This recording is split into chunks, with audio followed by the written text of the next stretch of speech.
Magic the Gathering Final Fantasy spoilers are finally here, and we have a absurd number of cards to talk about today, which means we should probably get right into it.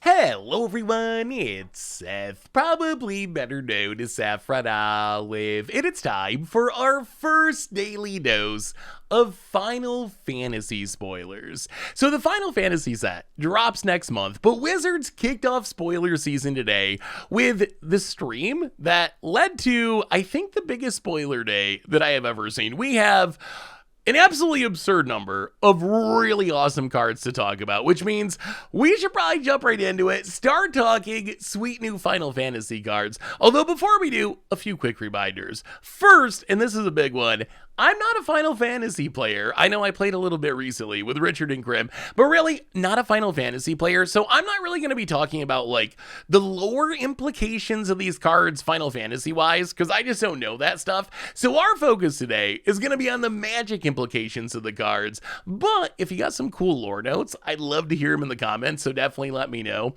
Also, if you need any of these cards, you can pre-order them from our sponsor Card Kingdom over at cardkingdom.com/MTGGoldfish. And to keep up on all the latest previews throughout the day, you should head on over to mtgpreviews.com. Anyway, let's talk some super awesome, super spicy Final Fantasy spoilers. First off today, we get Kefka Court Mage, a 5-mana Grixis 4/5 human wizard. Lots of wizard support in this set for some reason. Says when it enters or attacks, each player discards a card. Then you draw a card for each card type among cards discarded this way. So essentially, if you discard an artifact, your opponent discards an enchantment, you'll draw 2 cards. If you both discard artifacts, you only draw 1 card. In a commander game with 4 players, if everyone discards a different card type, you could draw up to 4 cards every time you go through this ability, which is pretty powerful. Also worth mentioning here, with this ability, everyone reveals their cards at once. So you can't like wait to see what your opponent discards and then discard a different type to try to draw more cards. It's all going to happen at the same time. So you play Kefka, you get its enters and attacks ability. Then it has, for 8 mana, each opponent sacks a permanent of their choice, and you transform into Kefka, Ruler of Ruin, a 5/7 flyer. This says whenever an opponent loses life during your turn, you draw that many cards. So obviously getting to Kefka, Ruler of Ruin, gonna be kind of challenging. It's a lot of mana, you gotta dodge removal, but if you get there, you are going to draw a ridiculous amount of cards. It is one of the most silly card advantage engines that we have seen in a long time. So this is probably more of a commander thing, but remember, if you actually flip Kefka, it was already on the battlefield, so it's not summoning 6, so by itself you get a 5/7 that can attack right away. That's going to draw you 5 cards when you hit an opponent. And if you got a bigger board or other ways to deal damage, you could easily be just drawing like 10 or 20 cards the turn that you flip into Kefka. So Kefka, the thing it reminds me of most is actually Chocobo the Ravager. It's a little bit more expensive, but it's kind of got the same like symmetrical discard ability, and then if you can dodge removal and manage to flip it around, you get a really powerful payoff. I think that Kefka is very similar to that. So I think this card could have standard uses, mostly for the front side, even just that front side of enter, make your opponent discard, you got to discard, but you get to draw, maybe generate some card advantage. Even that's like not a bad ability. The challenge I see for this in standard is very similar to the challenge in Chocobo the Ravager, which is you have to spend a huge amount of mana at sorcery speed and hope your opponent doesn't have any interaction, doesn't have any removal to actually get to the backside of the card. And then the backside of the card, while it is incredibly powerful, it is still just a creature that can die to a sweep or a removal spell. So I think flipping it probably gonna mostly be a commander thing. The front side, pretty cute with blinking. We have some blink effects in standard like Splash Portal, plus we're getting some new ones in Final Fantasy itself that we'll talk about later, but you could play this and just keep blinking a bunch to empty your opponent's hand, which seems pretty powerful. As I was saying before, the challenge with flipping this card is what we see on all the expensive flip cards in standard. Think of Rona Herald of Invasion or Huatli Poda Unity. We almost never see these cards flip because it's just way too risky to be like, I'm going to dump 6 mana or 5 mana into this, and then in a response, your opponent just goes for the throat or get lost or this town ain't big big enough, you lose all your mana, you kind of skip your turn, and you lose your Kefka. So I think the flipping, yeah, there's going to be situations where it's relevant, where your opponent's tapped out and the time is just right and you're able to pull it off and it's going to be awesome. But I think it's mostly going to be something that you'll do in Commander. In Commander, it becomes much more realistic to actually flip this. Not only is Commander just a slower format, but plus you get absurd mana engines like Cabal Coffers or Jeska's Will, which could give you enough mana to flip Kefka all by itself. It is colorless mana to flip, which is a huge upside compared to Chocobo loss. So Kefka Court Mage, the card's super cool. The backside is just absolutely silly if you can get there, and the front side seems pretty powerful, especially if you can reuse its ETB a few times with Panharmonicons or by blinking it or whatever. We also got Terra in Terra Magical Adept. So Terra, a 3-mana Gruul 4/2, a human wizard warrior, legendary creature of course, says when it enters, you mill 5 cards, and you can put up to 1 enchantment milled this way into your hand, and then for 6 mana and tapping, you can transform it into Esper Terra, which is also a Gruul card for some reason. I don't know what Esper is in Final Fantasy. In Magic, typically means white, black, and blue. A little bit weird color combination, but Esper Terra, it's a saga. It is 4 lore counters. The first 3 say, create a token that's a copy of target non-legendary enchantment you control. It gains haste. If it's a saga, put 3 lore counters on it. Sacrifice the beginning of your next end step. And then the last lore counter is make double Wooburg. 2 white, 2 blue, 2 black, 2 red, 2 green. And then you flip back around to the front side. So Terra, this card is intriguing to me. Its front side is basically like an Overlord of the Baelmer type effect. We have many of these effects, these cheapish creatures that you play and you mill some cards and you get something back in your hand. The twist on Terra is it cares specifically about enchantments. So if you're playing this card, you're likely going to have a bunch of enchantments in your deck, or it's not really going to make sense. In an enchantment deck though, that's very powerful. I mean, it's a 3-mana 4/2, which is already good stats, potentially coming down on turn 2 thanks to Llanowar Elves, and going to replace itself by putting something back in your hand. And then the backside is just really sweet. It's kind of like a copy enchantment. It is a temporary copy enchantment, but you get to do that 3 turns in a row. And the most intriguing part of it, outside of being a 6/6 flyer, which is kind of a ridiculously big body anyway, but it's very interesting how it interacts with sagas. Adding up to 3 lore counters on the sagas means you essentially just get to rush through your temporary sagas, which is going to give you a ridiculous amount of value. Plus, we're getting saga creatures in the Final Fantasy set, which is a nice little boost to power for something like Terra. A bunch more sagas that we can mess around with and rush through and get all their abilities thanks to the backside of Esper Terra. So I will say, again, similar to Kefka, I'd be surprised if we're flipping this around too much in Standard. I think in Standard, you pretty much play this as a 4/2 that's going to replace itself and dig for an enchantment. And then, yes, there's going to be some, magical situation where you're going to be able to flip it around. But most of the time, you're going to play it for the front side.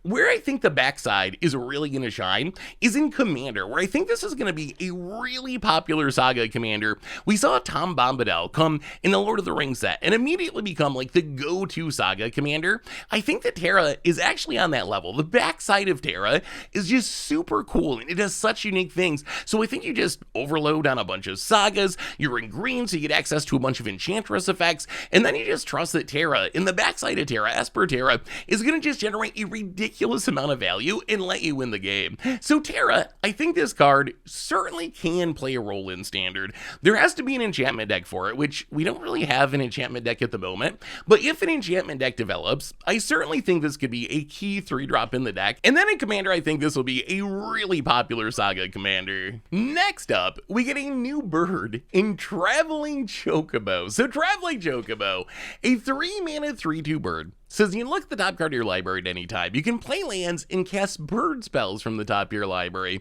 And if a land or a bird you control entering the battlefield causes a triggered ability of a permanent you control to trigger, that ability triggers an additional die. So Traveling Chocobo, yes, it's a bird tribal card. No, we don't really have a bird deck in Standard.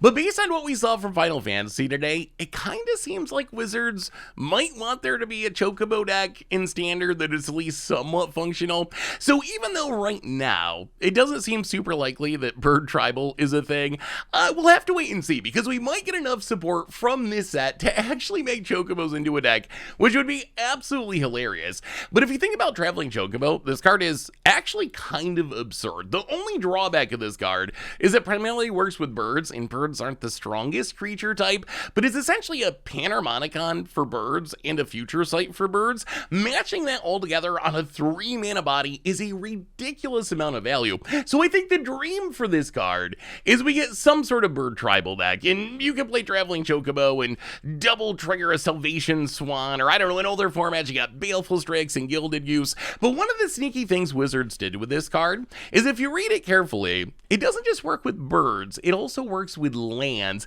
And I think that double triggering landfall might be where this card primarily sees play. And I think that's like the easy mode home for this card, where, yeah, maybe there's not enough birds to actually make a busted bird deck, but there's plenty of good landfall stuff with Bristly Bills and Nisses and so forth, where double triggering every land up for just 3 mana and getting to play lands off the top of your deck, I think that's enough to make Traveling Chocobo a really scary card all by itself. Like, maybe the bird text isn't super relevant in most formats, but you know, the double landfall Panharmonicon for lands things, that's going to be very, very good. So I think Traveling Chocobo, wait and see about the bird thing. Worst case, Landamonicon, it seems like it should be really, really good in a whole bunch of different decks. We also got Cloud in Cloud Midgar Mercenary. So a double white 2/1 legendary human soldier mercenary says when it enters, search your library for an equipment card, reveal it and put it in your hand, and then shuffle. And then as long as Cloud is equipped, if an ability of Cloud or an equipment attached to it triggers, that ability triggers an additional time. If one thing is clear about this set, it's that Wizards absolutely love Panharmonicon effects. We get another one here. This is like a personal Panharmonicon just for Cloud and the equipment attached to it, but this seems like a pretty solid card. When I see a 2-drop that tutors out an equipment, the first thing I think of is Stoneforge Mystic, and this is kind of Stoneforge Mystican. Yes, it's not going to put the equipment into play for just 2 mana, but still, Cloud being able to tutor up any equipment on a 2/1 body, pretty reasonable. And then you get this weird Panharmonicon effect for all the equipment that are attached to it. So it kind of wants you to build like a Voltron deck where you just load this up with equipment, double trigger it thanks to its ability, and go to town. In Standard, we only really have one relevant equipment, which is Corey Steelcutter. You could play this to tutor up Corey Steelcutter. We have seen decks mulligan pretty aggressively to find Corey Steelcutter, so maybe it's worth it. It is kind of in the wrong colors and also double white, so it would have to be a different build of Corey Steelcutter, but it's worth keeping in mind. Anytime you see a new card that interacts, and is very efficient, but interacts with the best card in a format, it's worth mentioning at the very least, because it could be relevant in the future. So that's probably what happens in Standard. In other formats, this card just does really fun things. We don't really have the equipment to make it work in Standard, I don't think, but once you get back to Commander, you have all the sword cycles, Sword of Fire and Ice. All those are going to double trigger if you put them on a Cloud. We got Mjolnir the Stormhammer, we got Pip-Boy 3000, you got Argentum Armor for removal, you got Sephiric Greatsword to make a bunch of angels. So I think it seems really easy to build a super fun Commander deck around this card, where you just play this as your Commander, you tutor up whatever equipment is right for the situation, and then trust that the Panharmonicon value of double triggering all the equipment that you put on it is going to be enough to lead you to a victory. So Cloud, I think this card has constructed ramifications. It's only 2 mana, it gets any equipment, so I think is like a Stoneforge at home. That could be very relevant in some sort of maybe Hammer Time deck in Pioneer where you don't have actual Stoneforge, and Standard to get Corey Steelcutter, and then it seems like a Commander all-star build around. We also got a double-sided Sephiroth, and this card is kind of wild. So Sephiroth, 3 mana 3/3. When it enters or attacks, you sack another creature. You may sack another creature, so you don't have to if you don't want to, but you may sack another creature. If you do, you get to draw a card. And then whenever another creature dies, target opponent loses a life and you gain a life. And then if this is the 4th time this has happened, you transform it into Sephiroth One-Winged Angel, a 5/5 flyer that says when this creature transforms into it, you get an emblem with whenever a creature dies, target opponent loses life and you gain 1 life, and then when it attacks, you can sack any number of other creatures and draw that many cards. So Sephiroth, this card is absolutely wild. I think we only have one other card in Magic that's not a Planeswalker that makes an emblem, so just the fact that you make an emblem with this is already super notable, but this card just seems really good to me. It's got decent stats, it's got really powerful abilities, it's worded most of its abilities in the best possible way. So if you think of what this is, it's essentially like a once per turn sack outlet, a mini Disciple of Bolas. So as a sack outlet, it's kind of medium. I assume if you're playing like an aristocrat style deck, yes, it's nice that this can be a sack outlet, but you're probably going to want a repeatable sack outlet on top of it to really power up your synergies. The real power of this card is it's essentially a really big blood artist. It triggers whenever any creature dies, which is huge. We've seen a lot of modern blood artists only trigger when your creatures die, but Sephiroth triggers whenever any creature dies. So along with sacking your own creatures, if your opponent's stuff dies or trades off or there's a wrath, it's going to trigger off those as well. And then the backside, you actually get a blood artist emblem. Like, an emblem means that effect is never going to go away. It doesn't matter if your opponent farewells the board. It doesn't matter what they do until the game ends. That effect's going to stick around. And having a blood artist that essentially can never die seems incredibly powerful in some sort of aristocrat style deck, and I think we have the pieces to make a deck like this work in Standard. Once you get to Sephiroth, you can also draw a bunch of cards by sacking your board, which will trigger the Blood Artist emblem a bunch of times to hopefully drain your opponent out of the game. But if you think about Standard, we've already seen some aristocrat stacks with Gas Guzzler, with Zahir, Vengeful Blood Witch. I think that Sephiroth fits right in that deck. It just seems absolutely perfect for what that deck's trying to do. Other than it is a little too expensive for Raise the Past, but other than that, it seems like one of the perfect cards for a deck. Really excited to try that out. Once we get the new cards, it also seems kind of fine fairly with certain synergies. Like if you're playing Golgari, this sacking Mosswood Dread Knight to get it in the graveyard, then you can adventure mode to draw another card, plus you draw with Sephiroth. Even just that seems good, or sacking like a greedy freebooter. So I think this card seems very standard playable. And then in Commander, if you're playing some sort of sacrifice deck, I don't know why you aren't playing this card. It just seems absolutely built to go into Ygra or Carmen. Plus it seems like a super sweet commander as well. If you're playing this as your commander, Mono Black's already the best sacrifice colors. Then you can just overload on all the blood artists. You get combo finishes like Gravecrawler loops, tons of great sack outlets. So Sephiroth, I feel like this might be one of the better constructed cards from the set. It's got so much text.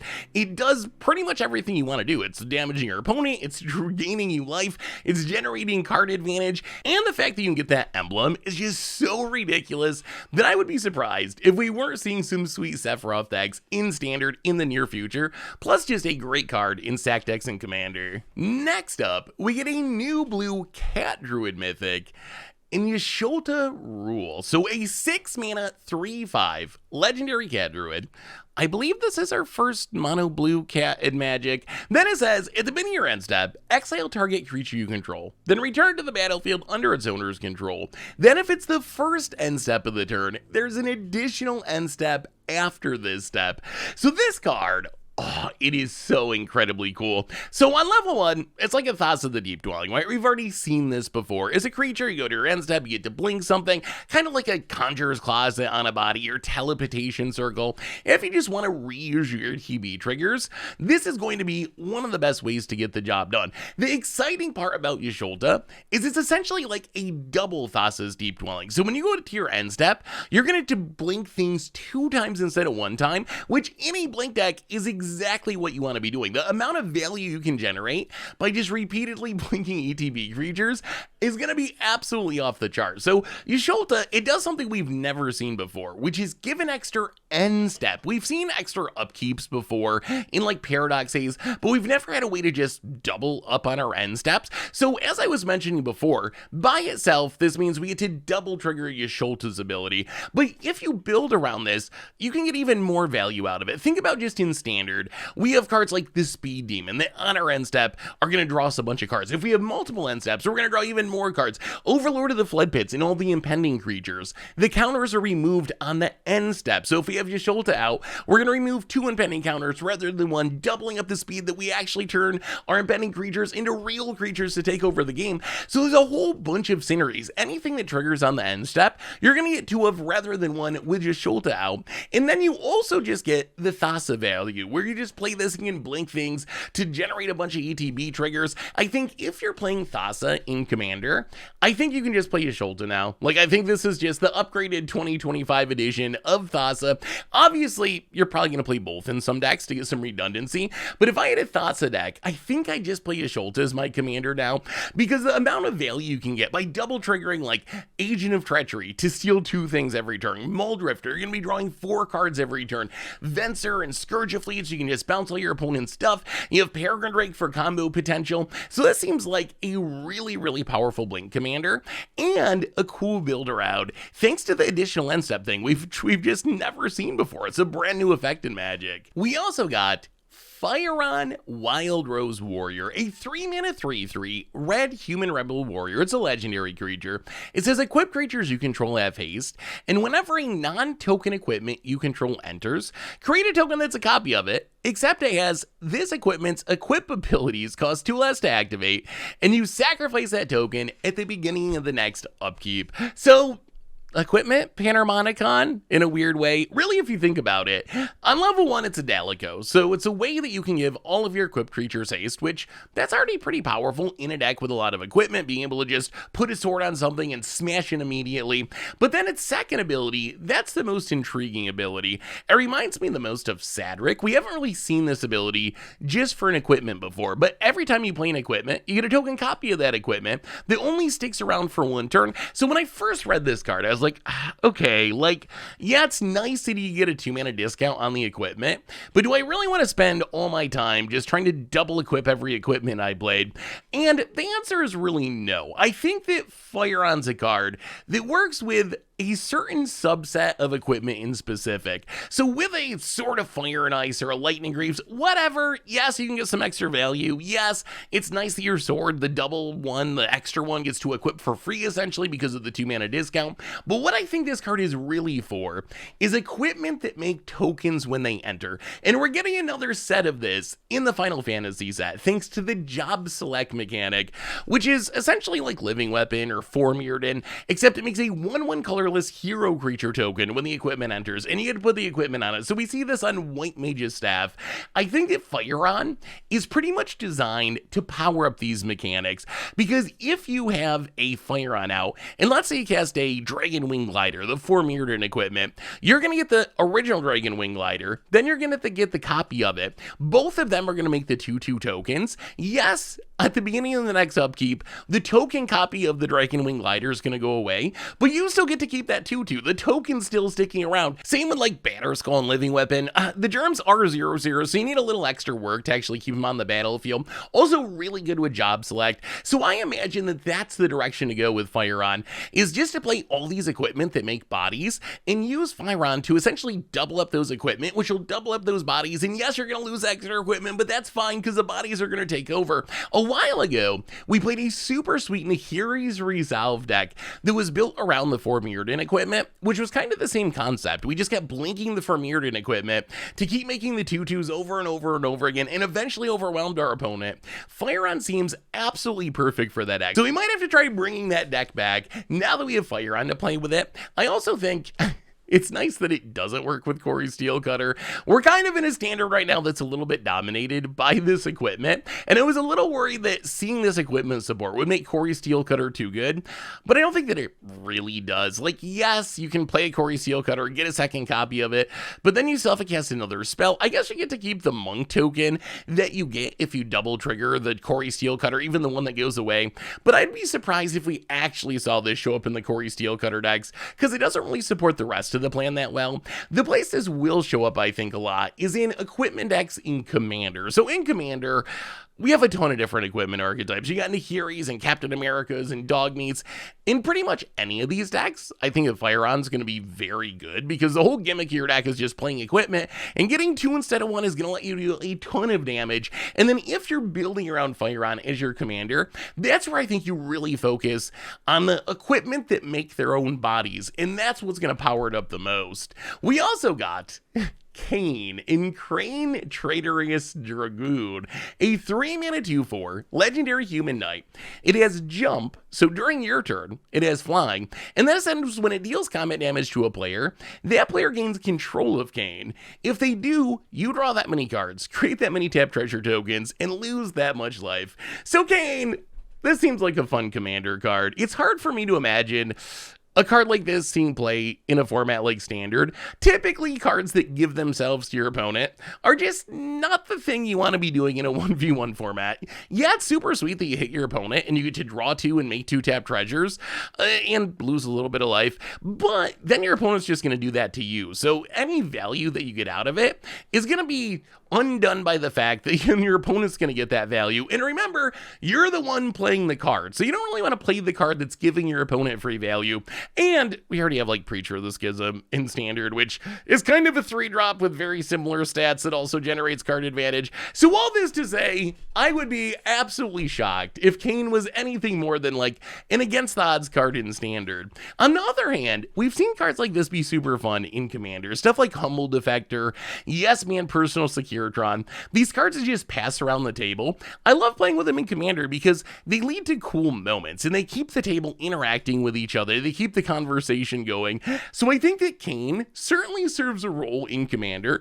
Not that it's going to be like a great card that increases your win percentage, but it's going to be a card that adds fun to the table. And I think there's a role for those cards in Commander, even if they're not like super spiky, super strong. Just the positive impact on the game and the fun that everyone's having, that's enough to make it worth putting Kain in some decks. So Kain, not designed, I don't think, to be a Standard card, but it is a fun Commander card if you want to do the pass it around the table, everyone's generating value group hug kind of thing. Next up, we get the Darkness Crystal. So the Darkness Crystal, 4 mana for a legendary artifact. It's a black card. It says black spells you cast cost 1 less to cast, and then it says if a non-token creature in opponent control would die, exile it and you gain 2 life, and then pay 6 tap it, put target creature card exiled with the Darkness Crystal onto the battlefield tapped under your control with 2 additional +1/+1 counters on it. So before we talk about this card, should say Wizards already confirmed that this is going to be a whole cycle of cards. So there's going to be one of these for each color. They're each going to have the cost reduction effect, like white spells cost 1 less or blue spells cost 1 less. The rest of it, we don't really know yet. This is the only one that they've previewed, and these cards seem really powerful. Also, the showcase art on the Darkness Crystal looks absolutely amazing for some reason. I don't know why that looks so cool. I'm not even a Final Fantasy player, so I have no connection to it. It just looks really, really neat. So the Darkness Crystal itself, it's kind of like an expensive Jet Medallion, an expensive Badu's Monument. So it's a ramp spell, and making all of your black spells in this case cost 1 less is a very powerful form of ramp, right? Because you could potentially cost 2 or 3 black spells in the same turn, get a discount on all of them, and that's something that a Mana Rock, a Soul Ring style card, an Arcane Signet style card isn't going to be able to do. So it is a powerful ramp effect. It's just worth pointing out it's kind of slow. Like, Jet Medallion's the go-to for this. It's only 2 mana. As ramp, it's a little awkward that the Darkness Crystal doesn't come down until turn 4, and then it's going to ramp you up till 6 the next turn. The good news is, I think the rest of the card makes up for the slowness of the ramp. It's Graveyard Hate mode. When a non-token creature an opponent controls dies, it gets exiled instead. It basically compares to Kalitas, Trader of Dret, Durgar Necromancer. We've seen a bunch of cards that have done this in the past, and actually Necromancer might be the best comparison because then it lets you cast the cards that you exile with it. The Darkness Crystal kind of does the same thing. For 6 mana, you essentially get to reanimate one of the cards that would have went to the graveyard, but is instead exiled with the Darkness Crystal, and you even get a bonus of putting a couple +1/+1 counters on it. So if you can get this down early enough, it is really powerful. Every creature of your opponent's that dies is going to go to exile, you're going to gain life, and eventually you get to start putting those creatures into play to take over the game. It is worth pointing out that in Standard, this is actually kind of bad Graveyard Hate. Like, it's good at shutting down death triggers, good at making sure creatures on the battlefield aren't going to be coming back back. But if you think about the two biggest graveyard decks in Standard right now, they're the Omniscience deck and then the Pornoculus deck. Neither one of those decks really have things going to the graveyard from play. That's the only thing that gets exiled with the Darkness Crystal. If your opponent discards a card or loots a card, it's not going to go to exile. So worth keeping in mind, you're not really going to bring this card in to try to shut down Omniscience or Pornoculus, because it just doesn't really do anything against those decks. The other issue I see with this card in Standard is everyone's prepared for Corey Steelcutter right now, so we see an upswing in Artifact hate, and the Darkness Crystal is an artifact that wants to sit out on the battlefield for a while to generate value. So if everyone's playing a bunch of Abrades and Artifact hate to deal with Corey Steelcutter, then the Darkness Crystal kind of picks up on some of that as well. On the other hand, I think this can be a very powerful card for Commander. I think in Commander, assuming you're like a mono black deck or close to mono black deck, you can really play this in pretty much any deck and get value out of it. It's not really a build around in any way. It's just a powerful effect. It's going to ramp you. It's going to shut down death triggers. It's going to make sure creatures aren't being recurred back out of the graveyard, being reanimated once they die. So it's kind of just incidental graveyard hate. And then that last mode, 6 mana to put one of the creatures into play, you can't really control it because it's going to depend on what creatures your opponent has in their deck, but still just repeatedly being able to put a creature into play is a really strong effect. So I think the Darkness Crystal could be a fun build around in Standard, especially once the meta shifts away from Corey Steelcutter and there's not so much artifact hate running around. In Commander, I think this could be a new mono black staple. And one of the other things I love about this card is it almost tricks people into being responsible with their graveyard hate. We've talked many times before about how we really should play more graveyard hate in Commander. Like, it's correct to play more graveyard hate in Commander, but most people don't want to actually like take a cool fun card out of their Commander deck and put a Leyline of the Void in there or something, because it's just not very exciting, it's not very fun. The Darkness Crystal, this is a way you can play a super exciting, super fun card and squeeze a little bit of graveyard hate in your deck. So I like that it kind of accidentally encourages responsible Commander gaming just by being a super cool card that people are going to want to play with. We also got Godo at Home, Gilgamesh, Master at Arms, a 6 mana 6/6 human samurai that when it enters or attacks, you look at the top 6 cards of your library. You can put any number of equipment cards from among them on the battlefield. The rest go on the bottom of your library in a random order, and when you put one or more equipment on the battlefield this way, you may attach one of them to a samurai you control. Of course, Gilgamesh is a samurai, so you can always equip it to Gilgamesh. So Gilgamesh, as I mentioned, it really feels like a Godo without the combo potential. Godo Bandit Warlord. We've seen this one many times in Commander because it just comes down, it gets Helm of the Host, you go infinite and win the game.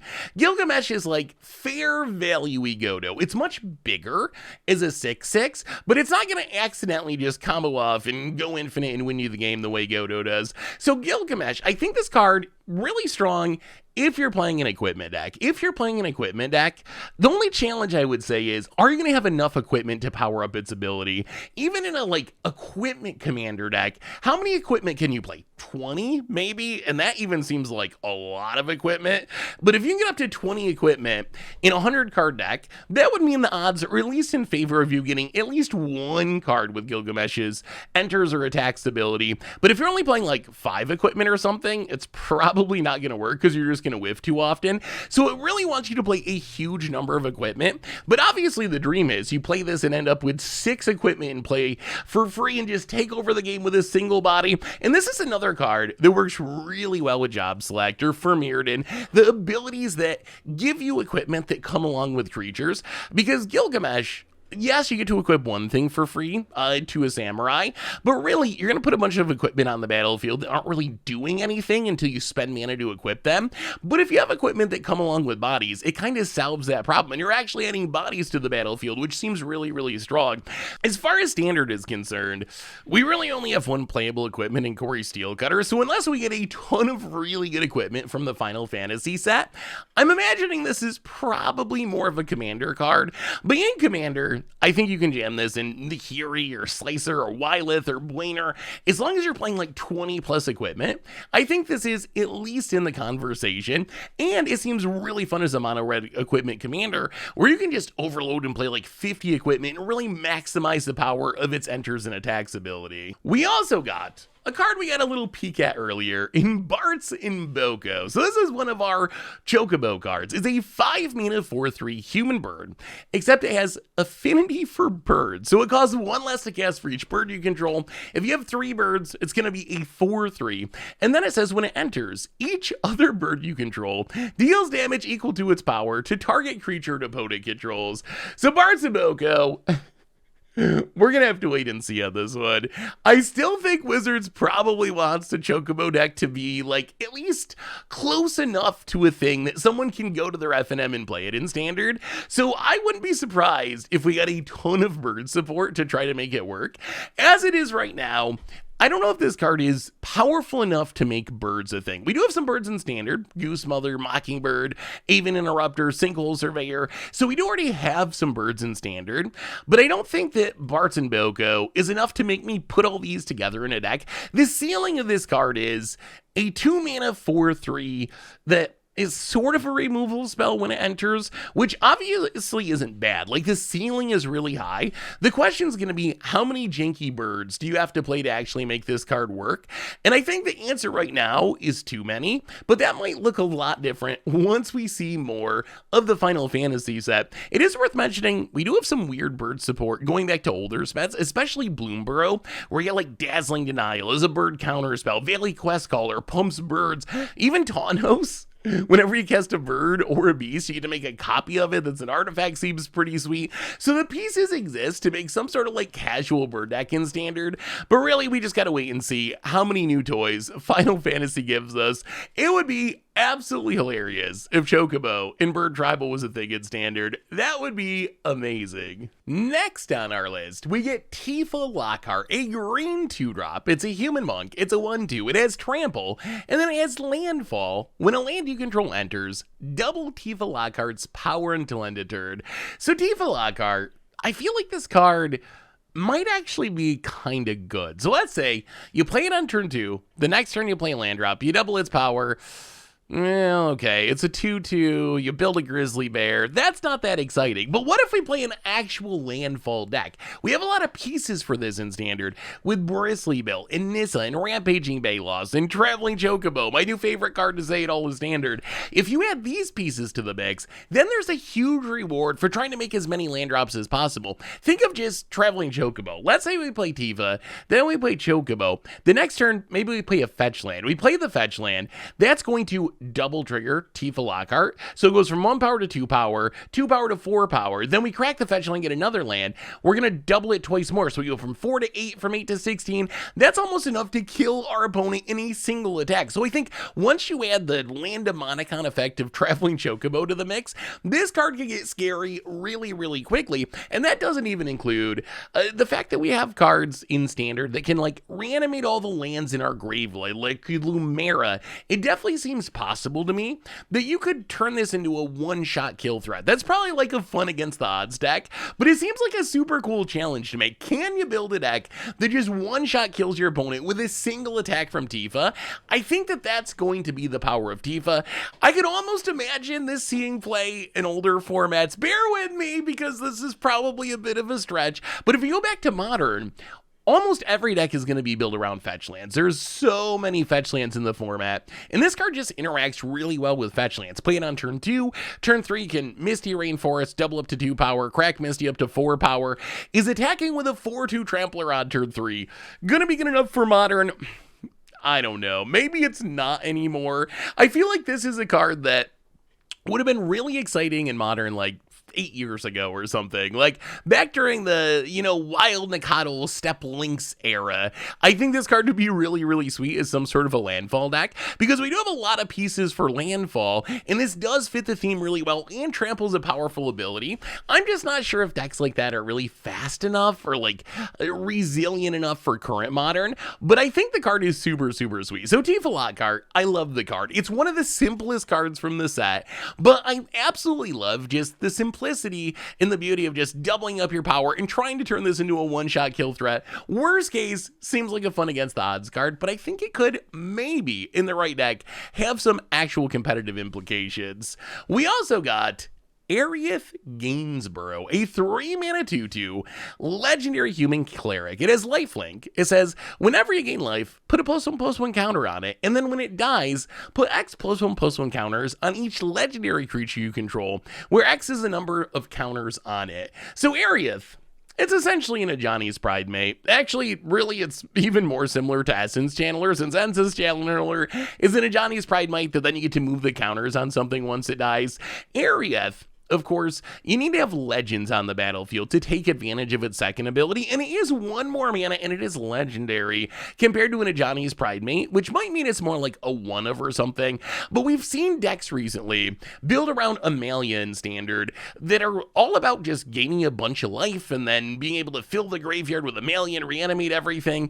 Area seems like it could be a really easy inclusion there. You're already playing Case of an Aeon Feast, Hinterland Sanctifier, and the fact that this has lifelink is actually kind of huge. Like, imagine just a curve of turn 1, you play a Hinterland Sanctifier, turn 2, you play Amalia, triggers the Sanctifier, you get to explore, you grow the Amalia, the next turn you play Aerith, trigger the Sanctifier, you grow the Aerith, you grow the Amalia. Stuff is going to snowball out of control really, really quickly. So I think this could be really good in some sort of Soul Sister deck. I think it's good in Soul Sisters, maybe not in Modern Soul Sisters, because Modern Soul Sisters isn't really good anymore, but this seems like a card that actually would be good in some sort of standard Soul Sisters style deck. And then you get the extra challenge of seeing if you can sneak some more legends into the deck, because the more legends you get in the deck, the more powerful Aerith becomes, because when it dies, you're going to put its counters on all the legends. But we have cards like LSL Core in Standard, Zorleen, Leiden, so maybe you sneak in some of these extra legends on top of the more traditional like Amalia, Case of an Aeon Feast, Hinterland Sanctifier package, and really just turn Aerith into one of the centerpieces of the deck. It's also cute that even though it's legendary, it kind of gets around the legend rule, because if you can build a big Aerith and then play a second copy to legend roll away the first one, then you can move all those counters over to all of your other legends and make your entire team big. So in some ways, the legend rule could be a weird upside with this card rather than a downside. So I'm excited to try this in a standard Soul Sisters Amalia's type shell. I will also say, if you're playing pretty much any sort of life-gaining commander deck, I think this card worth throwing in your 99. Any sort of Soul Sistery commander deck, this card's going to be really, really good. Plus, in Commander, you probably already have a bunch of legends in your deck, because so many of the best commander creatures are legends these days. So you don't even have to do too much work to build around it in Commander, where you're just going to trust that you're naturally going to have a bunch of good legends that work with the theme of your deck anyway. We also got Squall Seedy Mercenary, a 4-mana Orzhov 3/4 human knight mercenary. It has Rough Divide, says whenever a creature you control attacks alone, it gets double strike until end of turn. And then whenever Squall deals combat damage to a player, return target permanent card with mana value 3 or less from your graveyard to the battlefield. Of course, if you can have Squall be the creature that attacks alone and give it double strike, you will double trigger that ability, return 2 things mana value 3 or less from your graveyard to the battlefield, which is a pretty ridiculous swing for 3 mana. So Squall, it's kind of like a mini Sun Titan, I think is the best way to think of this card. It doesn't have the ETB trigger, and it's a combat damage trigger rather than an attack trigger. So it's going to be a little bit harder to use than Sun Titan, because if your opponent blocks it, or if they kill it right away, you won't get any value out of it. However, the upside of this card is really high. Once you start swinging in with this card, especially if you're swinging alone to give it double strike, this can be doing everything that Sun Titan does and more as far as returning stuff from the graveyard to play. So in Standard, you can get back anything that's a permanent that's mana value 3 or less. So you can be getting back a land just to develop your mana. You can get back Temporary Lockdown, one of the most important cards in the format. Plus you can be getting back creatures or planeswalkers, whatever. So it's a really powerful effect, although I'm not sure it's going to be fast enough to actually see play in Standard. I do worry a little bit. They're just going to play it and it's going to die before it does anything. I think the most obvious home for this card is going to be a Knight Commander deck. And we got a couple of good options. Sidar Jabari seems like the perfect home. Not only do you have a Knight deck in the colors of Squall, but Sidar Jabari is all about looting and getting cards in your graveyard. Squall seems like an easy addition there, because it's another way you can be getting back the stuff that you discard to your commander. Also really good in Ariel, probably. Just any sort of Knight deck, it seems like a good inclusion there. So Squall, I'm not sure it's going to be fast enough to be a standard card. It might just be a little bit too slow and a little bit too likely to die to removal. Like, if you think about the number of cards in standard that are creatures that cost 4 or more mana and don't do anything the turn they come into play, it's pretty much Sheoldred, right? Like, it's really Sheoldred is like the only card that's so incredibly strong that you play it despite all those downsides. So I worry this Squall might not quite make it in standard, but worst case, seems like a super sweet Knight Commander card. We also got one of my favorite designs from the set in Kuja. So Kuja, a 4-mana Rakdos 3/4 human mutant wizard. It's at the beginning of your end step. You create a tapped 0/1 black wizard creature token with whenever you cast a non-creature spell, the token deals 1 damage to each opponent. Then if you have 4 or more wizards, and remember Kuja is also a wizard, so it plus 1 token, you already have 2 wizards, you only need 2 more to get to flip it around. But once you get 4 wizards, you flip it around into Trans Kuja Fate Defined, a 4/6 that makes it so wizards you control, if they deal damage to a permanent or player, they deal double damage instead. So all of your tokens, all of a sudden, are dealing 2 damage every time you cast a non-creature spell, rather than just 1 damage. Plus, Transkuja is actually kind of absurd. It's a 4/6, but it's double damage, so it'll actually hit for 8 if you get an attack with it. So I think the idea of this card is it's like this super cool Rakdos Spellslinger card, where you play Kuja, you hope to build up a couple of wizard tokens, cast some spells to deal damage with those tokens, and then hopefully the turn that you flip around into Transkuja, you just cast enough spells that thanks to the double damage, you burn your opponent out of the game on the spot. So Kuja, it's essentially making tokens that are like Crustacean Mages, Firebrand Archers, and it seems like a really powerful effect. Just having sit out on the battlefield every single spell, and every turn you're getting another one of them. So every turn you keep this out on the battlefield, the stronger it gets. So I think you just play a bunch of spells and play Kuja and trust that Kuja is going to be kind of the army in the can that wins you the game. If you want to try to speed it up a little bit, it does care about any wizard. And this is kind of like kind of an awkward tension here, because if you play like, let's say Slickshot Show Off or Kitsa, you're going to flip around into Transkuja quicker, but you're going to make less wizard tokens. So the Spellslinger plan gets a little bit worse because you're not going to have those tokens to deal damage once you get Transkuja. On the other hand, maybe it's possible you just want to flip as fast as possible, because a 4/6 that doubles the damage of all your wizards, that might just win you the game in combat anyway. So the card actually has a surprising amount going on, a lot of weird synergies here. As far as Commander's concerned, seems like a really good wizard card. The only problem I see with this card in Commander is Rakdos is kind of a weird color combination for wizards. Lots of wizards in mono blue, lots of wizards in Izzet, not as many in black. But if you're playing in Nala, that's gonna fit Kuja perfectly. If you're playing in Hilo, gonna fit Kuja perfectly. So if you're a wizard deck that cares about spells and happens to be in Rakdos, I feel like this is a really easy addition to the 99. Plus the Spellslinger plan we were just talking about seems like a really fun way to build around this card if it is a commander. So I think that Kuja, it just seems like a really cool design. I really love the design of these flip villains in the set, and Kuja is no exception. We also got a new Saga creature in Summon Bahamut, and this card is kind of wild. It is a 9-mana 9/9 Saga Dragon. If you haven't seen the Saga creatures, they work just like sagas, except they're also creatures, but you gotta sack up once you get to the last lore counter like any saga.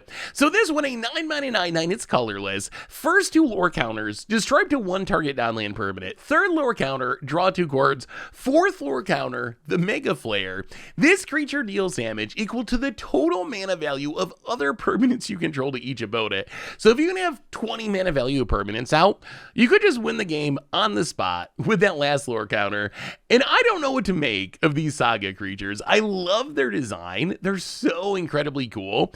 Exactly how they're going to play in practice, I'm not sure. This one, I think, obviously, if you can get it on the battlefield, it's 9 mana, which is an absurdly high mana cost. But if you can get this on the battlefield, it is ridiculously powerful. I mean, it's a 9/9 flyer, which is just an ungodly big creature. Plus, if your opponent has a blocker, you get to blow it up with the first lore counters. It generates card advantage. The last one maybe wins you the game. So even though though this is a very temporary creature, it has so much power that being temporary probably doesn't matter. So this reminds me kind of like the Saga version of Spine of Isha, and then eventually you're going to get a draw 2 out of it, so you get a divination. And that last mode, the Mega Flare, we've never seen anything like it before. I think a lot of times you're probably going to have your opponent dead before you get to that point with your 9/9 flying Saga Dragon.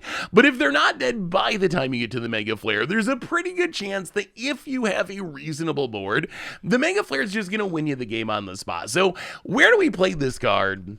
I have no idea. We have Portal to Phyrexian Standard. It is also a 9-mana colorless card that's really powerful.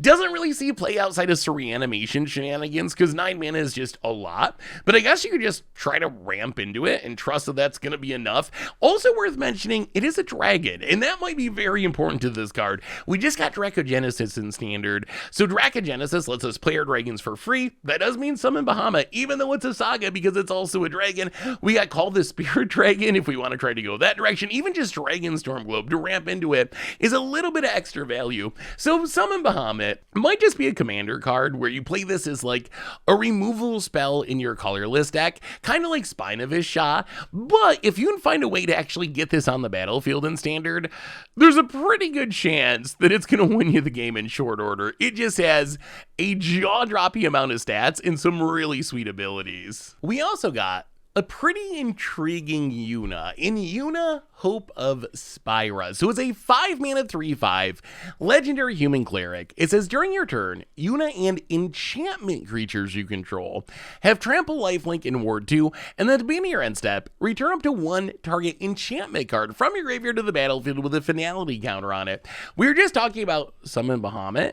This works really well with these new enchantment saga creatures. Since those creatures are going to come down and do their thing and then sacrifice themselves, Yuna seems like a perfect way to power them up, or just a way to reanimate them. Get a summon bomb in the graveyard, get into play for 5 mana with Yuna to take over the game. Yeah, I know people don't like finality counters. They can be a little annoying, but still, if you're getting a 9/9 flying saga dragon creature, I don't think the finality counter is a deal breaker. So why is Yuna interesting to me?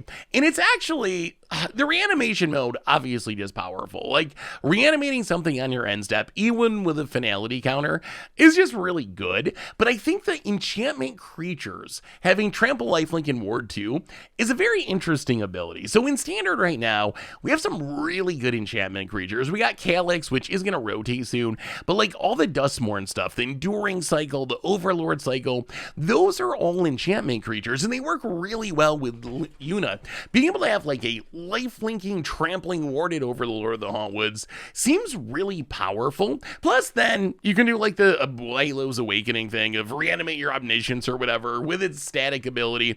But think about post-rotation Standard. We're going to be losing Zur Eternal Schemer. I could almost see Yuna being the replacement for Zur. So it's not going to do everything that Zur does. It isn't going to be able to just pay 2 mana and turn Overlord of the Mistmoors or Overlord of the Hauntwoods into a creature, but it is going to do a lot of what it does. It's going to turn your big Overlord creatures into lifelinkers. It's going to give them trample. Going to make it really hard for aggro to win the race. Like if you just play this and you have Overlord of the Mistmoors and swing in and gain 6 life, even just that is going to put you super far ahead, and you get another sort of upside. Why Zur's upside was turning Overlords into creatures for 2 mana, Yuna's upside is you get to reanimate an enchantment on your end step. So if your Overlord of the Mistmoors or Boiler Biggles or whatever dies, you're able to just keep putting it back into play, So I'm actually very intrigued about some sort of like up the beanstalk Overlord of the Hauntwoods Yuna deck in Standard. I could see this maybe being an interesting new direction for these big mana enchantment creature decks to go, because Yuna just seems built to support them. As far as Commander's concerned, it seems like a fun commander for some sort of enchantment creature deck. I think as a generic Enchantress commander, I'd be surprised if this was as strong as Sithis. Not much is as strong as Sithis. Sithis is kind of a messed up magic card, so I don't think it's going to be the strongest Selesnya enchantment commander. However, if you want to play a bunch of enchantment creatures, I think that Yuna is a really powerful card, and that every turn reanimation is a nice bonus. We also got an absolutely obscene card if it sticks on the battlefield in Absolute Virtue. So Absolute Virtue, an 8 mana 8/8 legendary avatar warrior. It's a mythic. It can't be countered. It has flying. And then it says you have protection from each of your opponents. And if you don't know what that means, it tells you in the reminder text. You can't be damaged by, or enchanted by, or targeted by anything your opponent controls. Essentially, once you get this on the battlefield, you will not die. You can't be damaged by your opponent. You can't be targeted by your opponent. It is going to be incredibly difficult. I guess you could... How could you lose? You lose to milling out, I guess, or like some alt win con where your opponent like wins the game. But essentially, if this is on the battlefield, your opponent's just not going to be able to interact with you. The closest thing I can think of for a comparison is Sarah's Emissary, which gives you and your creatures protection from a card type. Absolute Virtue kind of does part of that. So like, let's say your opponent has a huge board of mono red creatures and you're about to die. You play Absolute Virtue. Those creatures can't damage you. So now you're not going to die to those creatures for as long as Absolute Virtue sticks out. But it's even better than that because your opponent can't just throw a burst lightning at your face because they can't target you. So essentially with this out, it's just going to be unbelievably hard for your opponent to kill you. So I could imagine there being games where this just straight up wins. Like if you play this against mono red and they can't kill an 8/8 flyer, you're not going to die, and then you're just going to attack them with the 8/8 flyer and you're going to win the game. Like there's going to be some matchups where this card is quite literally unbeatable. On the other hand, this card has one absolutely massive problem, which is it doesn't protect itself even a little bit. Like, I guess it does a very little bit by not being able to be countered. Not that counter spells are really a big thing in Standard right now. So that's, I guess, a nice upside. But the issue is, you do all the work to get this 8 mana thing on the battlefield. Your opponent can still just get lost or go for the throat or Sunfall it. And it's going to have a huge target on its back because your opponent's going to know, well, if I ever want to win this game, I have to kill the Absolute Virtue, because if I don't kill the Absolute Virtue, I can't damage you with anything. So I feel like this is a card that it's going to be really interesting to see if it's good enough. My guess is there might be situations or decks where it could be a cool finisher. It is an 8/8. It does have flying. Like, I could see some sort of blue-white control deck playing this and being like, okay, I only really need to stick this for like 2 to 3 turns, and it's going to win me the game. So there could be a role for it. And there's, like I said before, there's going to be some decks that literally have 0 chance of beating this card. Then there's going to be other decks that don't care at all about this card. And you're going to spend 8 mana, and they're going to laugh in your face as they cast Go for the Throat and then proceed to kill you. So it's going to be interesting to see exactly how it shakes out. Its best bet might be as some sort of reanimation target. I think this immediately becomes the second best Pyronation target behind Herald of Eternal Dawn, the Platinum Angel. So it seems like a really fun addition there, where you try to reanimate this with Hexproof and Indestructible. That gets around its biggest issue of being a huge target for removal. If this sticks out, your opponent is just not going to ever be able to kill you because you have protection from them, and it's going to be hilarious. Zombify doesn't give it all the upsides of Hexproof and Indestructible, but a cheaper way to reanimate it. So I could see this being a sweet reanimation target. We've seen that with Sarah Emissary, but this card just has like a jaw-dropping ability on it. We've never really seen just protection from each of your opponents. It's an absolutely silly line of text. So I love this card. We'll see if it's actually good enough or if it just dies to removal all the time. But I'm definitely excited to see if I can do some reanimation with Pyronation and get this to stick on the battlefield with Indestructible. We also got Vivi, a new Spellslinger Izzet card. So this is a 3-mana 0/3 mythic. It's a wizard. It has pay 0, add X mana of any combination of blue and or red, where X is its power. Activate this only during your turn and only once each turn. And then when you cast a non-creature spell, put a +1/+1 counter on it and it deals 1 damage to each opponent. So if you think about what Vivi is, it's essentially like a Spellgorger weird mixed with the Crustacean Mage, mixed with, I don't even know, the mana ability. The best I could come up with was Morrowind, essentially, which taps to make mana equal to its power. Vivi doesn't even have to tap to do that. It just needs you to cast a bunch of spells to make it big. This card is very intriguing to me. The fact that it makes mana equal to its power seems like it has to be abusable. Like, you play this, you sling a bunch of spells. Those spells damage your opponent. They grow the Vivi. Then you make a bunch of mana to cast even more spells to grow Vivi even more for next turn. It seems like a really silly strong Spellslinger style card, and we know we have the pieces to make a deck like this work in Standard. We'll see if Vivi is a part of like a tier Standard deck, but we've seen from the Corey Steelcutter deck those same pieces, all the Ops and Sleight of Hands and Burst Lightning, the stuff that lets you cast 2 spells a turn for Corey Steelcutter.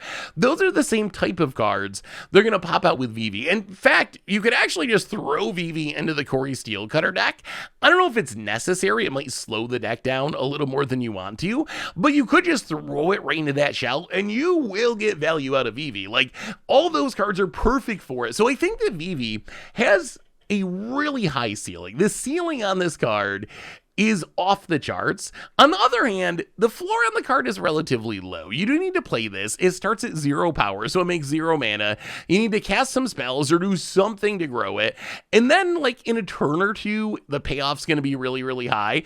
I think this card, though, could have a chance. I don't know. I've been burnt by some Spellslinger cards in Standard recently, like Kitsa, that seemed like it was going to be really good, and then no one plays it. So it might just turn out that, you know, we're in a Standard that really values stuff being incredibly efficient, and maybe 3 mana and starting into 0/3 is just too much of a hoop to jump through, as crazy as that sounds. But I'm very excited to try building around this card in Standard because I feel like it has a lot of potential, and that doesn't even include, if you want to go all in on the mana baking ability, you can play this and like target it with a pump spell. Pump spells tend to give more power to the creature than they cost in mana, and turn this into like a ridiculous ritual where you're just trying to make a huge amount of mana in one turn and like combo kill to win the game. So I could see that being another direction to go with the card. In Commander, people love their Spellslinger commanders, and I imagine that this will be on the short list of most popular Is It Spellslinger commanders. Just the janky, like, try to make all the mana have this huge turn thing seems like the kind of thing Commander players are going to like. And in Commander, I think this card becomes very easy to build around because you have all the protection spells, Fierce Guardianship, Deflecting Swat, cheap counters like Swan Song.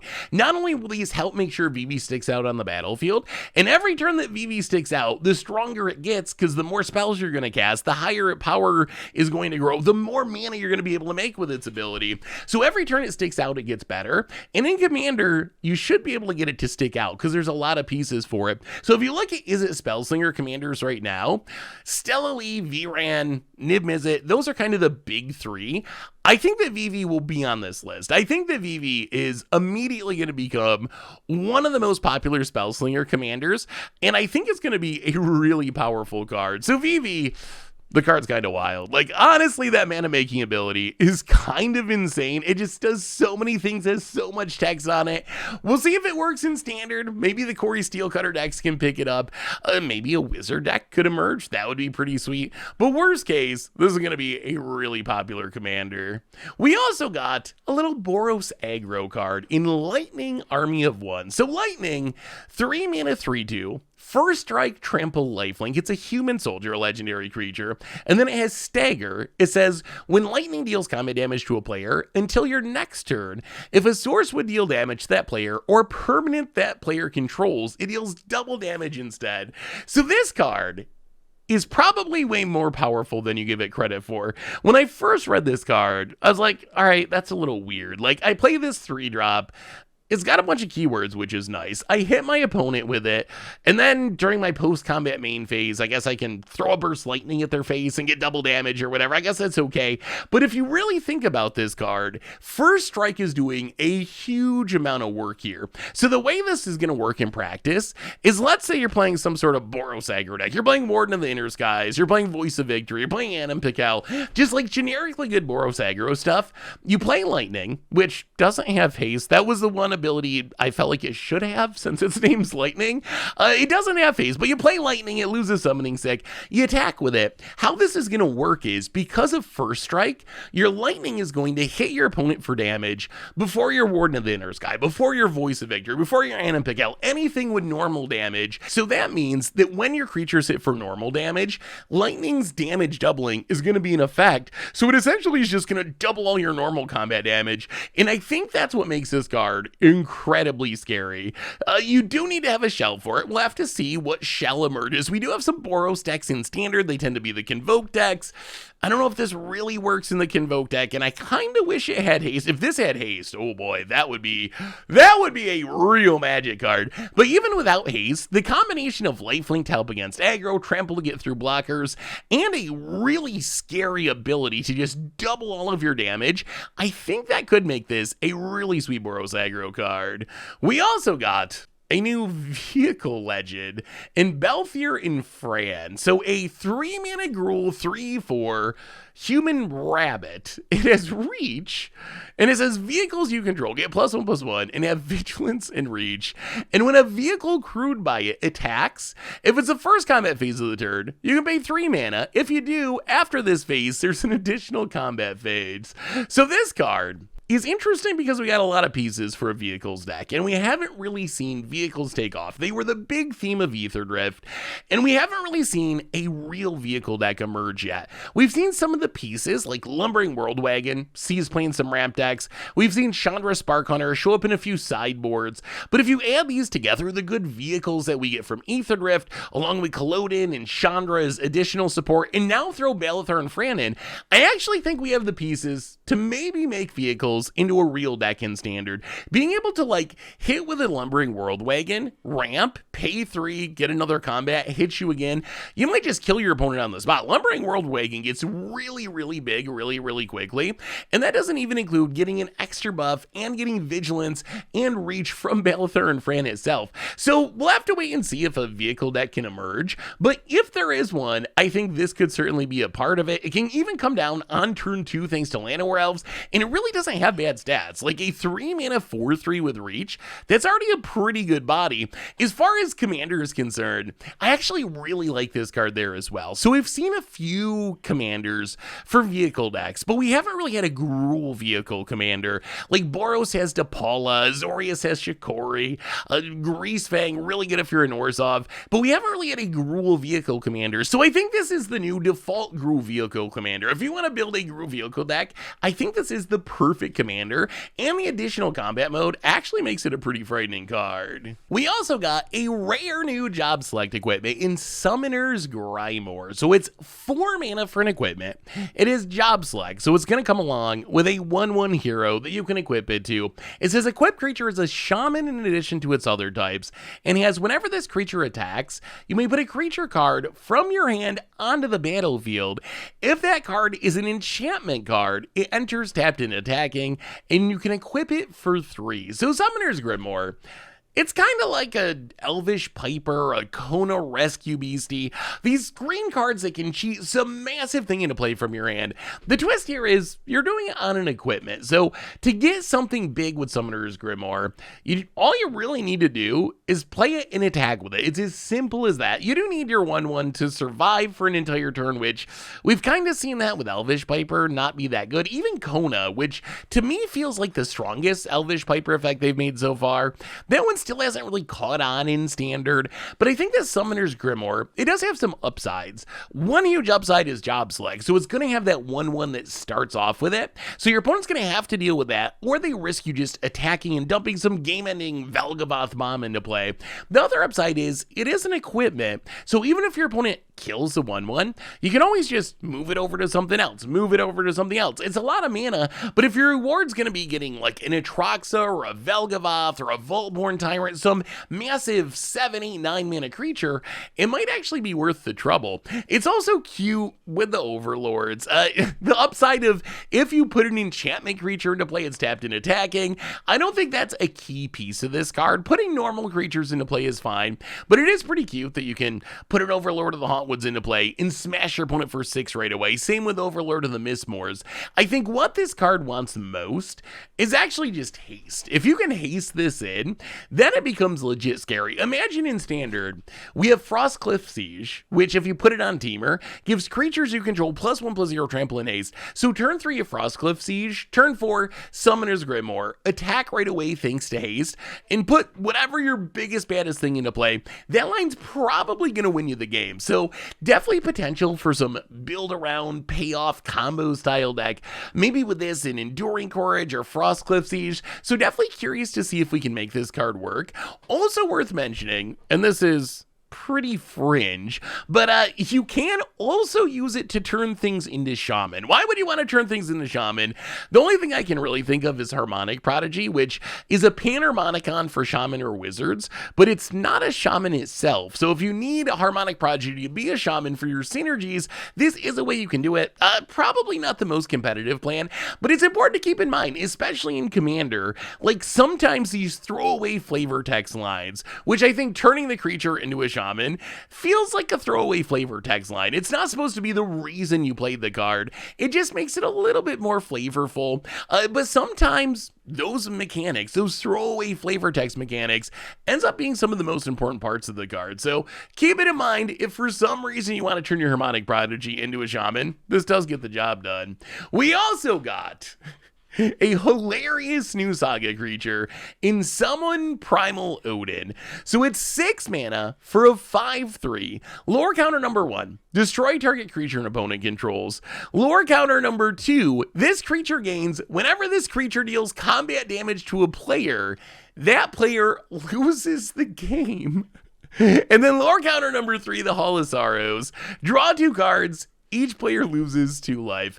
So Summon Primal Odin. This card is probably going to be one of the first against odds cards from the set, because I really want to see if we can win with that second lore counter. If you think about what this card is, essentially it's 6 mana for a murder, which you do get a 5/3 body temporarily, and then you get 1 turn of having Phage the Untouchable on the battlefield with that second lore counter, and then you get like a Sign in Blood and your opponent loses some life. I guess you lose a little bit of life too.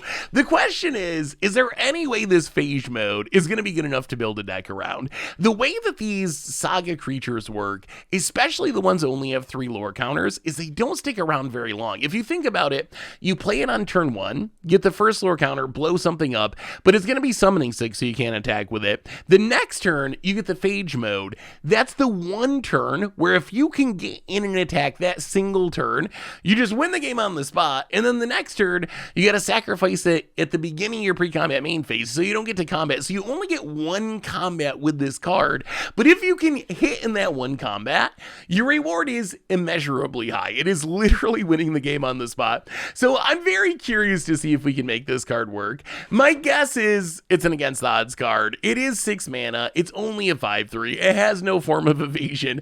So there's a lot of reasons why I don't think this plan will actually be competitive, but I mean, it's going to be funny if we can pull it off. And I got to say, I would be legit scared of this card in Commander, because you never know if you just wrong someone. Maybe like 3 games ago, you like blew up their commander, and people have long memories. And if you're the one that they're coming for and you just don't happen to have a blocker at the right time, this can just accidentally take you out of the game, which is kind of hilarious. We also found out we're getting a new cycle of lands. There are 5 adventures in this set, and they're all adventure lands, and adventure lands are as amazing as you would think. These are like super MDFCs in a lot of ways. So the one we've seen so far is the green one, Zanarkand Ancient Metropolis. So it's a land, it enters tapped and it makes green mana, but it is also Lasting Faith, a sorcery, which is 6 mana to create a 1/1 colorless hero creature token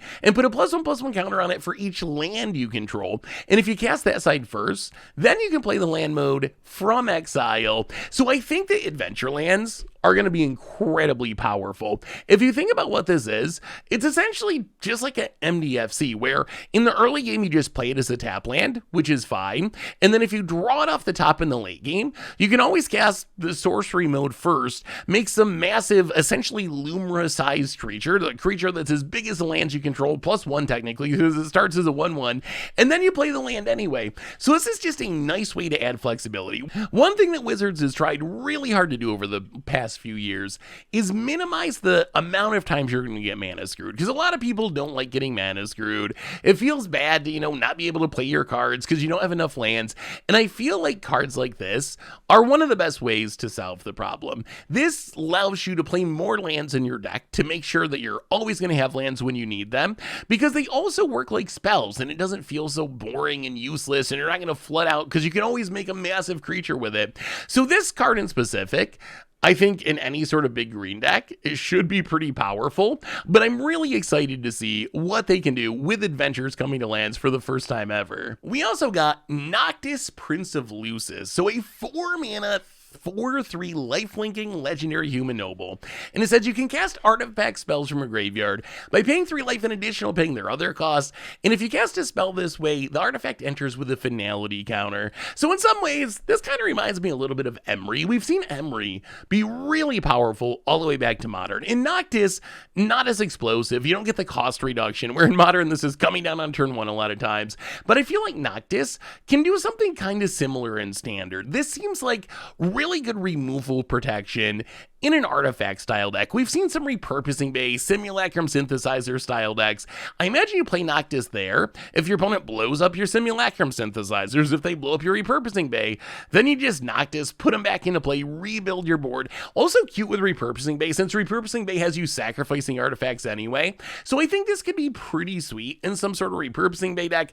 The only problem is, it isn't an artifact itself, and there is a high cost to playing non-synergistic cards in a synergy deck, like an artifact deck, so we'll have to wait and see. It gets even better in older formats. In older formats, you're also competing more directly with stuff like Emery, but I imagine you can play this and just immediately Mishra's Bauble for 3 life, immediately Lion's Eye Diamond for 3 life, and yes, there's a finality counter, which is good, otherwise you just be able to loop these over and over and over again until you run out of life, but still pretty powerful with the free artifacts that you get in older formats. I think this will also see a lot of commander play.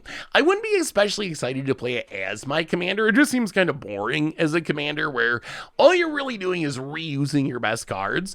But in the 99, I love this card because any good commander deck is going to have a plan for when their opponents blow up their board, and this seems like a really easy plan in an artifact deck for fighting through your opponent's disruption. So if you're playing Urza Chief Artifice or Brea, Leia, I think that Noctis in the conversation for a 99 slot, a 4/3 lifelinking body, not bad, like reasonable enough. The lifelink really helps there, and then if your opponent Vandal Blasts you or whatever, you can just use this to rebuild your most important pieces and stay in the game. So Noctis seems pretty solid. I think we could build an artifact deck around it in Standard, and certainly has a purpose in Commander. We also got Jill, is a new double-face saga creature. So the front side, Jill, Shiva's dominant, 3 mana for a 2/2. When it enters, you bounce a non-land permanent to its owner's hand. It's a legendary human noble warrior. Then for 5, you can exile it at sorcery speed. To return it transformed is Shiva, Warden of Ice, a saga creature that's a 4/5, first 2 lore counters, target creature can't be blocked this turn. Last lore counter, the third one, tap all lands your opponent's control, then you exile it, return it back to the battlefield. On the front side is Jill. So this card, it just seems kind of slow. Like, it's front side for all that kind of looted text. It's basically an ether channeler. 3 mana, you get to bounce something. Then if you want to play 5 mana and try to flip it back around, I guess you get a 4/5 that's like pseudo unblockable, kind of. And then you get a mana short of all things. That last mode, probably the weirdest mode on this card. So sagas trigger at the beginning of your pre-combat main phase.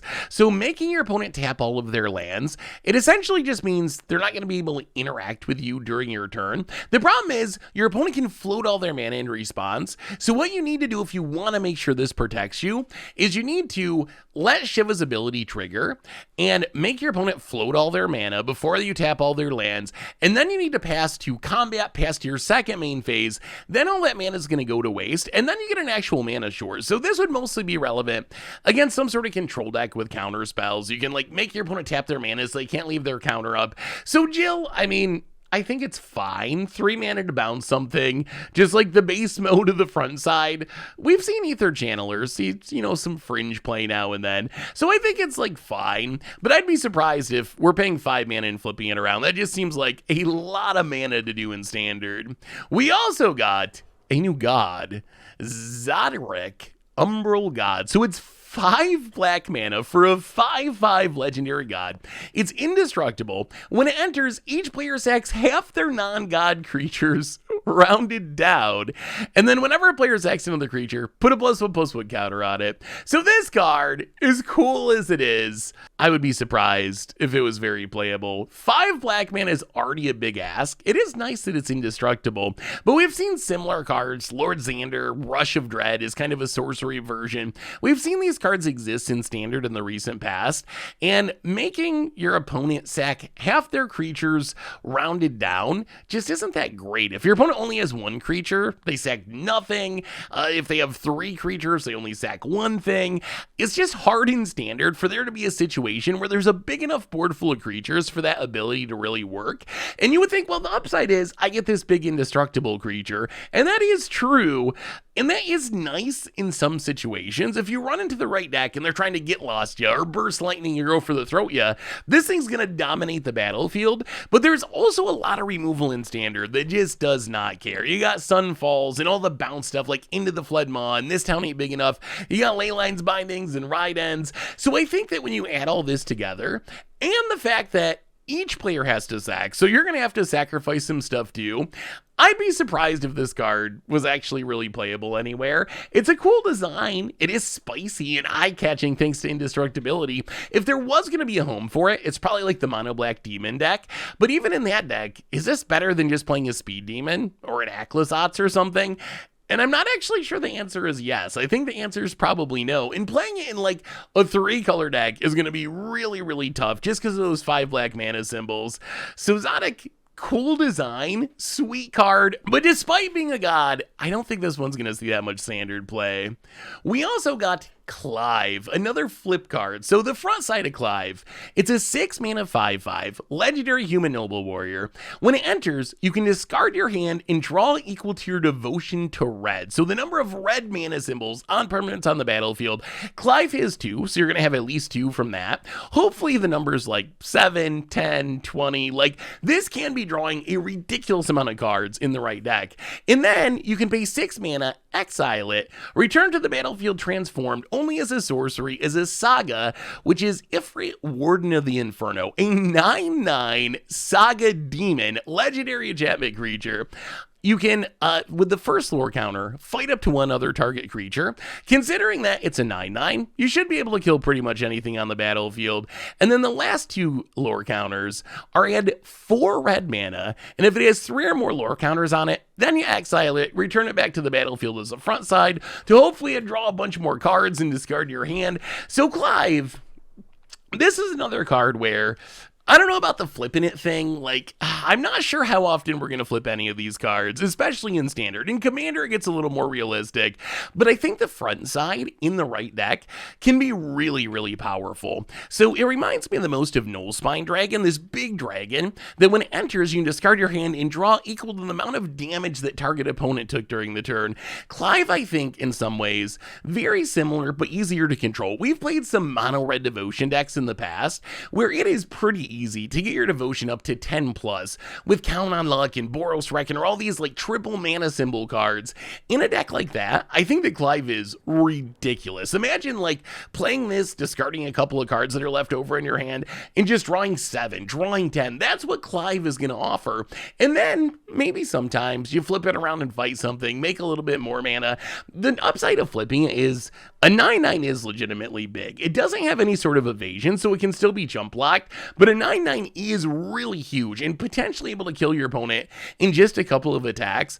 But I'm pretty fine with just playing Clive as a ridiculous card draw engine in some sort of red devotion style deck. Also interesting to see devotion coming in Standard. One of the things I really like about this set is it doesn't really seem to have mechanics. Like there's a few mechanics for the set, like the saga creatures and so forth, but really we get to just see a whole bunch of these like scattered one-off mechanics that happen to fit the flavor and the theme of the card. And it's super cool to see like devotion coming back on one card. That's something we just normally wouldn't see in most sets, but for a set like Final Fantasy, we actually get to see it. It leads to some super cool designs like this. As far as reprints, we're gonna get through these super quickly, I promise. Dark Confidant back in Standard for the first time in almost 20 years. Now, if you don't know Bob, 2 mana 2/1, Human Wizard. At the beginning of your upkeep, reveal the top card of your library, put the card in your hand, lose life equal to its mana value.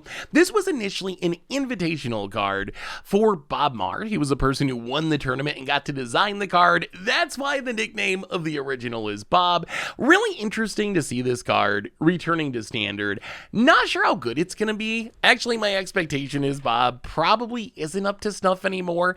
While we haven't had literal Bob in Standard in almost 20 years, we have had a lot of pseudo Dark Confidants, Caustic Broncos, kind of similar, but you got a saddle, Darkstar Augur, a little more expensive, but it can make a baby and has flying. Even stuff like Preacher of the Schism kind of fills that role. I'm just not sure the actual Dark Confidant is very good anymore compared to the other options, and doubly so in our current Standard. This is just so incredibly aggressive. It's hard for me to imagine being able to take 2, 4, 6 life a turn. And if I was going to do that, I'd probably just do it with Unholy Annex, which is harder to kill and might gain me some life eventually or make a 6/6. So all this to say, I feel like this is like the perfect reprint. It's super nostalgic, but probably not going to break anything. But people are still going to have fond memories of like when this card was good forever ago. And I am kind of intrigued by the possibility of trying it in Pioneer. We've had Mono Black kind of make a comeback in Pioneer with Gifted Etherborn ever since Corey Steelcutter became a thing. But even there, I wonder if Unholy Annex is just better than Dark Confidant in 2025. So cool to see Bob returning. Cool to see all the art. Not sure it lines up with our aggro standard, but still a super iconic card, and I love seeing reprints like this. We also got a few cards from the Final Fantasy Through the Ages sheet. So this is the special sheet of the set, kind of like Brothers War Retro Artifacts, Strixhaven Mystical Archives, but instead, these are Final Fantasy themed reprints showing off Final Fantasy art with some iconic artists throughout the ages, and we've only seen 4 of them so far, but they're pretty decent. The Cloud Siege in, Nyxbloom Ancient, great commander card, Zinane Tribal Ragavan coming back. Again, these cards not standard legal, so the legality is not changing. They're essentially just almost like secret layers, super cool art reprints that are a little extra bonus for buying a booster box. So I'm excited to see what the rest of these are. It seems like Wizards kind of pulling out all the stops and going all out with the Final Fantasy set, so I wouldn't be surprised if a couple other really good reprints snuck in. Finally today, we got some lower rarity cards. Way too much to go through. This has already been the longest spoiler video in the history of time. We even got a random meld pair, but you can check all that out over at MTGPreviews.com. Anyway, that brings us to the end of day number 1 of Final Fantasy spoilers. And I gotta say, this set looks absolutely amazing. If anything, Wizards has spoiled so many cards today that my brain has not been able to comprehend all the cool things that we can do with them. But the set looks really sweet. The flavor looks really good. You could tell just listening to Wizards talked about it, they put a lot of time and a lot of love into this set. And I think it definitely shows with the design. But I'm not a Final Fantasy player. So if you're a Final Fantasy player, what do you think of the flavors of these cards? If you're a Magic player, what do you think of the power level? Are they going to be good in Standard? Are they going to work in Modern? What about in Commander? What's your favorite card of the day? Let me know in the comments, and I'll be back tomorrow with even more Final Fantasy spoilers. So until then, have an amazing day, everyone, and I will talk to you soon. Looking for even more Magic? Well, check out the video about the deck that bored opponents to death on the Pro Tour, or maybe the one where I ranked all the win the game cards in Magic.